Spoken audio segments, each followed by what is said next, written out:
मेरा जिस्म मेरी मर्ज़ी।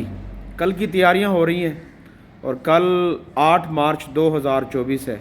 हर साल ही कुछ लिबरल जो हैं वो एहतजाज करते हुए नज़र आते हैं, स्पेशली औरतें। और औरतों का कहना यह है कि हमें आज़ादी चाहिए। ये वीडियो आप देखें, वॉच दिस। किसी और का हक नहीं है, ये मेरा जिस्म है और इस पर सिर्फ मेरा हक है। तो मुझे अब्यूज ना किया जाए, हरास ना किया जाए, मेरी मर्जी के बगैर मेरी शादी ना की जाए। ऐ मुसलमानों की हड्डियां कह सकती हैं मेरा जिस्म मेरी मर्जी। ऐ मुसलमानों की दीप कह सकती नो जी। मैं हुजूर ने हज्जतुल वदा के मौके पे मुसलमान औरतों के हक की दसे फरमाया, औरतों के बारे में अल्लाह से डरना है क़यामत तक। कोई बंदा मेरी उम्मत औरतों पर जुल्म न करे, ये अल्लाह के नाम पर तुम्हारे लिए हलाल हुई है, ये रसूलुल्लाह ने फरमाया। और लोग जाने जाने भी औरतों के हुकूक दसे, औरतें इतनी में बात दुनिया कि मेरा जिस्म मेरी औरतें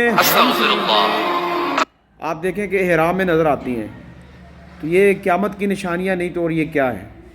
और औरत को कोई हक नहीं है कि वो बाहर निकले। अल्लाह हाफ़िज़।